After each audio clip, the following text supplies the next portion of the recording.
Es un gusto volverles a dar la bienvenida para una nueva transmisión de Consultorio Jurídico en donde estaremos hablando sobre prestaciones sociales, suspensión de contratos, entre otros temas.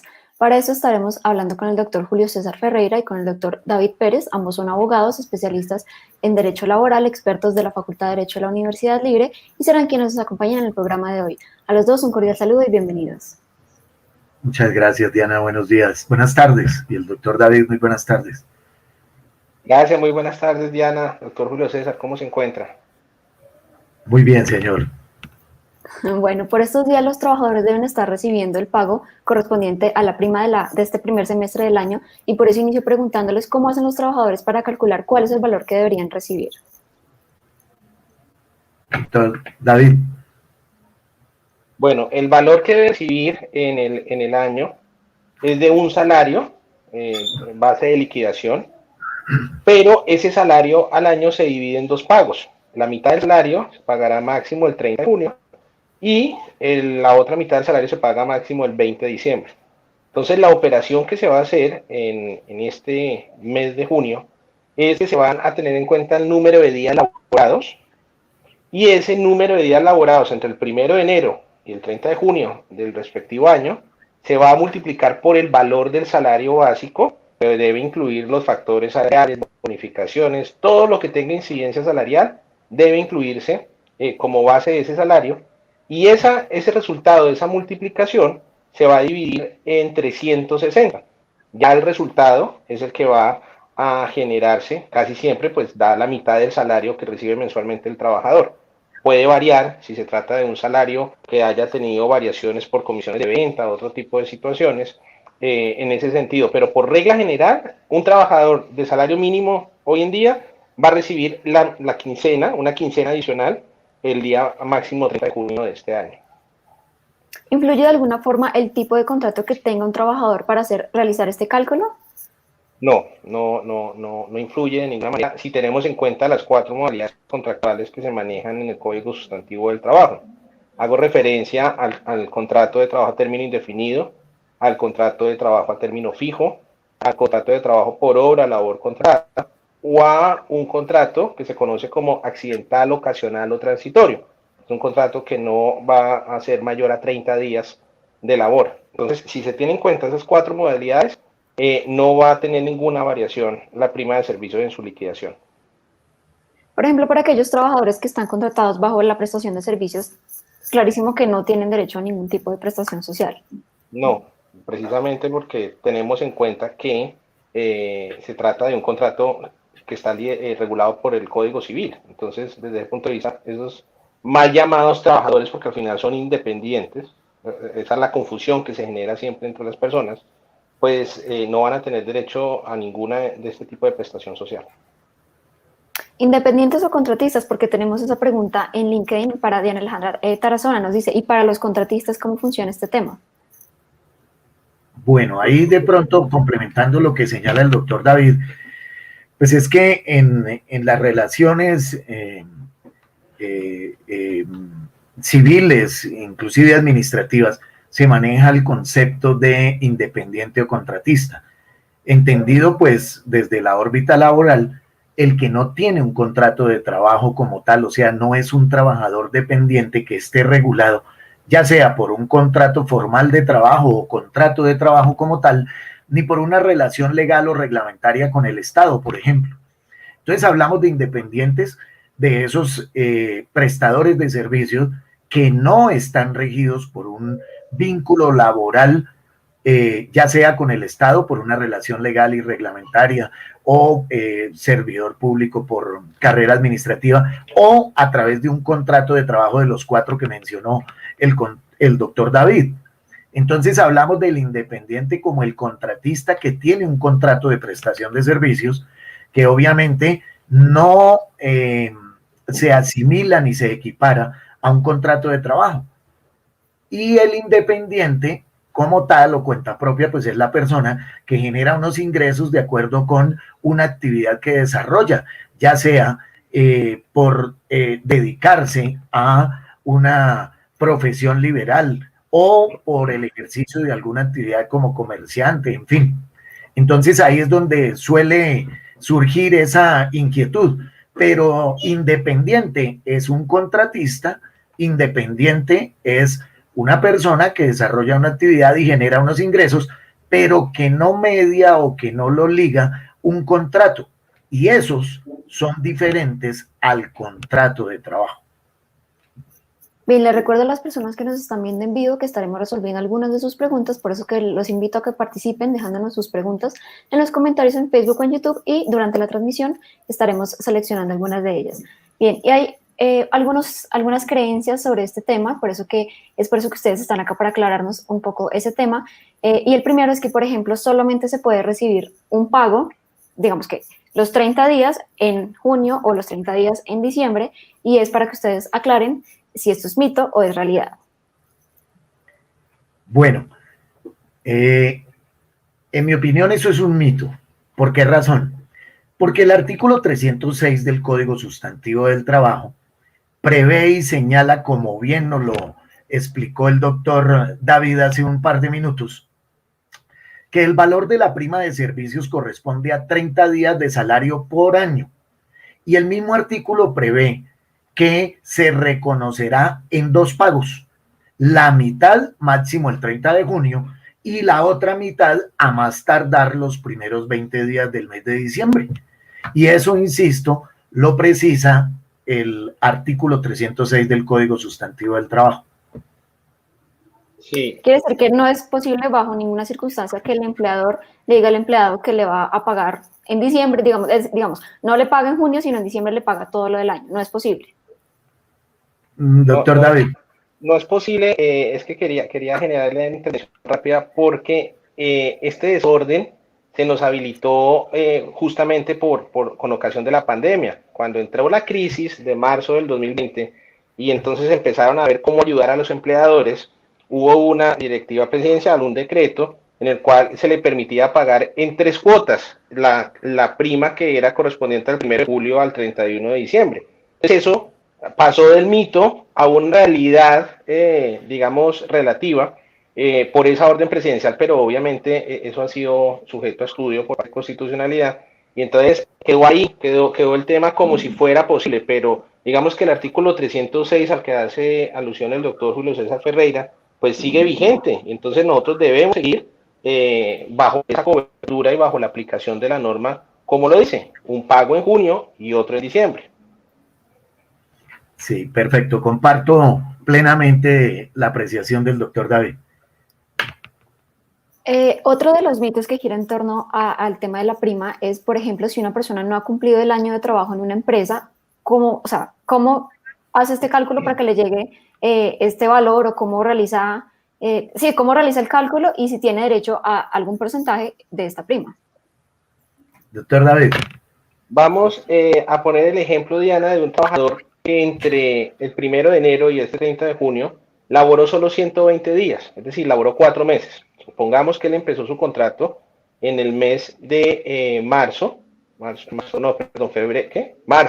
de marzo, y si contabilizamos el tiempo laborado entre el 1 de marzo y el 30 de junio, darían 120 días, y entonces en esa relación volvemos a la formulita, 120 días multiplicado por el salario, dividido 360. ¿Qué quiere decir?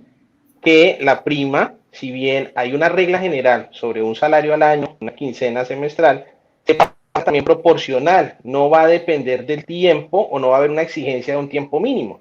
Por allá hace muchos años se hablaba de la obligación de trabajar por lo menos 3 meses para empezar a generarse la prima de servicios, o en el sector público, en muchas entidades, la prima de servicios tiene que ver con el cumplimiento total de los 30 días de labor, de tal manera que sí cambia frente a otro tipo de vinculaciones, pero en estricto sentido, en los 4 contratos que mencionamos al comienzo del programa, se va a pagar proporcional en torno al número de días laborados en ese semestre. Nos pregunta una de nuestras usuarias, Sandra López, gracias por participar de ese consultorio. Nos dice, ¿por qué los pensionados de Colfondo solo reciben pago en junio? ¿Por qué los pensionados? No me sale ese, yo creo que es la pregunta. Sí, no, yo creo que la pregunta ahí de la usuaria o de ¿quién? Perdón, Diana, ¿fue? Sandra López. Sandra López. No, ella ahí está confundiendo de pronto el tema, que estamos tratando aquí, que es el reconocimiento de la prima de servicios para los trabajadores, con la mesada del mes de junio para los pensionados. Y eso pues son dos circunstancias o dos temas diferentes.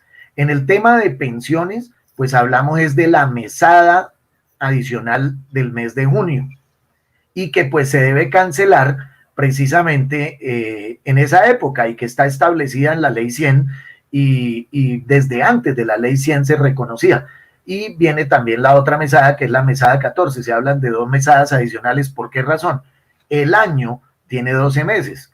Una mesada por mes, que es lo que reciben los pensionados. En cambio, un trabajador lo que recibe es ¿qué? Su salario.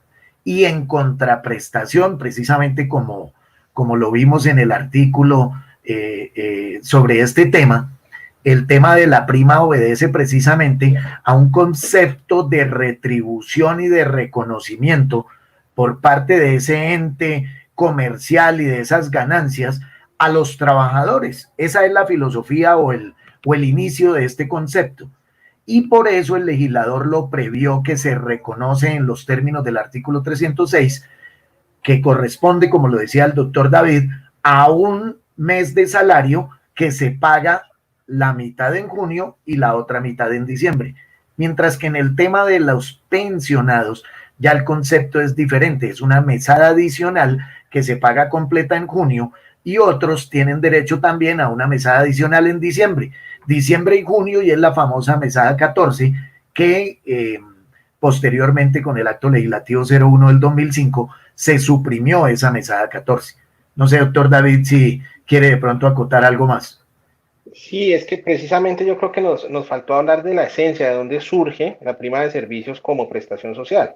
Y es justamente una consecuencia del artículo 333 constitucional, en donde se habla del deber, ¿cierto?, de la libre empresa y de la autonomía empresarial, pero en su obligación también de función social y de redistribución de la riqueza.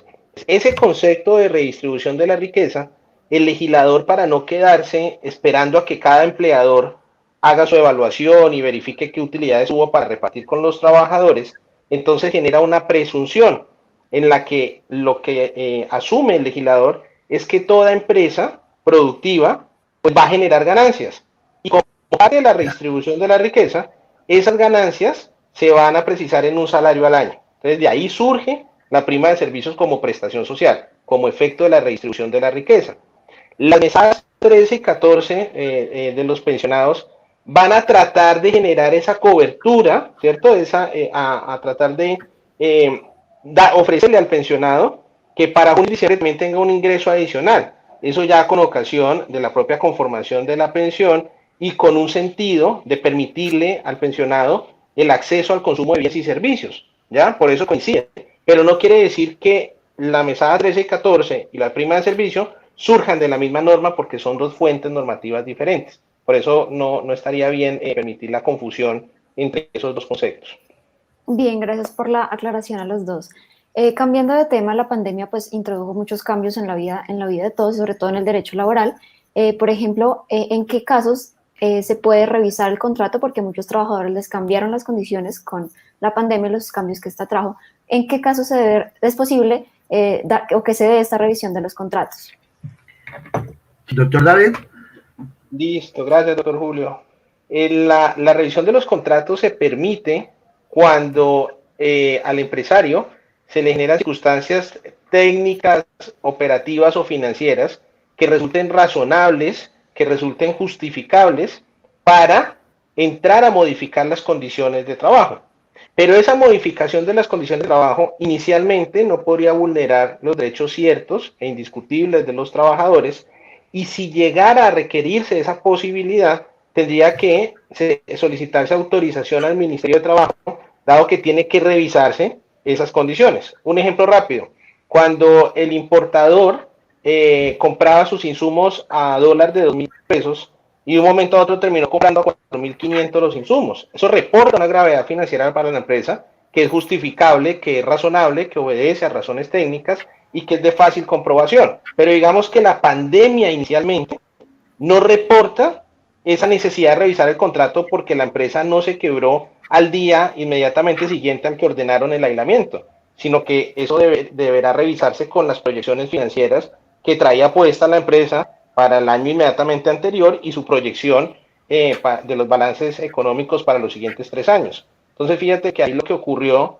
fue un abuso de la figura por parte de muchos empleadores que salieron a suspender contratos, a disminuir salarios o a resolver contratos sin ninguna justificación, salvo el tema de la pandemia. Entonces, ahí es una tarea muy importante por parte del ministerio y posteriormente por parte de los jueces para evidenciar estos abusos. Doctor Julio César. Sí, gracias, doctor David y Diana. Mira, de pronto a manera de comentario adicional a la explicación muy clara que acaba de hacer el doctor David, tenemos que el artículo 50 del Código Sustantivo del Trabajo precisamente prevé esta figura de la revisión. Y allí en el artículo 50, pues el legislador previó que todo contrato de trabajo, me va a permitir leer rápidamente la norma que es muy breve, es revisable cuando quiera que sobrevengan imprevisibles y graves alteraciones de la normalidad económica, cuando no haya acuerdo entre las partes acerca de la existencia de tales alteraciones, corresponde a la justicia del trabajo decidir sobre ella y mientras tanto el contrato sigue en todo su vigor. Entonces me parecía importante traer a colación el texto de la norma, precisamente porque ese artículo 50 es el que establece esa posibilidad de revisión de los contratos de trabajo, como bien lo señalaba el doctor David. A propósito de este tema, Leonardo Castillo, gracias por participar de este consultorio, nos dice a través de LinkedIn, ¿es legal que la empresa suspenda el contrato por 15 días para no cancelar la prima completa? Doctor David. Bueno, no, es que el tema es que la suspensión corresponde a unas causales activamente descritas en el artículo 51. Y entonces hay dos que se parecen. Una, la fuerza mayor o el caso fortuito, y otra, el cierre temporal de la empresa. Pero en cualquier caso, la suspensión de los contratos, en armonía con un concepto del Ministerio de Trabajo, no interrumpe el contrato de trabajo, salvo por sanción disciplinaria. Entonces, ¿qué es lo que ocurre? No suspende el pago de seguridad social durante el tiempo en que se mantenga la suspensión, pero además debe tenerse en cuenta esos tiempos de suspensión para la liquidación de las prestaciones sociales como las cesantías, las primas de servicio y los descansos como las vacaciones. Entonces, la suspensión sí le quita el efecto del salario al trabajador, pero no le corta ese tiempo para tenerse en cuenta a la hora de la liquidación de las prestaciones como la prima de servicios. Pero allá va la siguiente pregunta para el doctor Ferreira, que está ya listo para hablar. ¿Cómo se liquida la prima de servicios de los trabajadores cuyo contrato fue suspendido como consecuencia de la pandemia? Bueno, como lo explicaba el doctor David al principio de esta charla, se liquida común y corriente, y lo acaba de señalar el doctor David, no les afecta para nada el reconocimiento, ni mucho menos el pago de esa prestación dada la suspensión del contrato. Doctor David, no sé si de pronto quiera complementar algo más. No, ratificar lo que he mencionado y pues invitar a los trabajadores a que hagan uso de las herramientas administrativas, en este caso en primera instancia los inspectores del Ministerio de Trabajo, para que revisen esas conductas por parte de los empleadores y si no le resuelven con rapidez y ya es inminente una vulneración de estos derechos, pues acudir ante los jueces laborales, quienes deberán verificar cuál es la legalidad de esa causal de suspensión. Sí, ahí de pronto para complementar el tema, pues sería traer a colación precisamente el artículo 51 que citó el doctor David y dentro del cual se enlistan varias causales de suspensión del contrato, dentro de las cuales el doctor resaltó dos. Entonces, la ley es muy clara y es taxativa en los eventos en los cuales se puede echar mano de estas causales de suspensión. Y el doctor David señalaba muy bien que existen dos que se pueden confundir y de las cuales ha echado mano y se ha vuelto una situación recurrente por parte de algunos empleadores. Precisamente habida cuenta de qué, de la situación generada por la pandemia, pero que de manera alguna puede servir de excusa para utilizar esta maniobra y buscar incumplir o desconocer los derechos laborales que le asisten a los trabajadores. Bien, llegamos al final de la transmisión. A los dos, muchísimas gracias por su asesoría. Bueno, muchas gracias, Diana, doctor David, a todos los asistentes muy amables. A usted, Diana, por la invitación. Muchas gracias por la compañía, doctor Julio César. Un saludo a todos. Encantado. Ustedes, gracias por continuar con nosotros. Recuerden que pueden consultar este y otros temas de interés ingresando a eltiempo.com en la sección Justicia Servicio. Recuerden que suscribirse al canal de YouTube del Tiempo para recibir este y otros contenidos, así como seguir las redes sociales. Nos vemos en un próximo capítulo de Consultorio Jurídico. Feliz tarde para todos.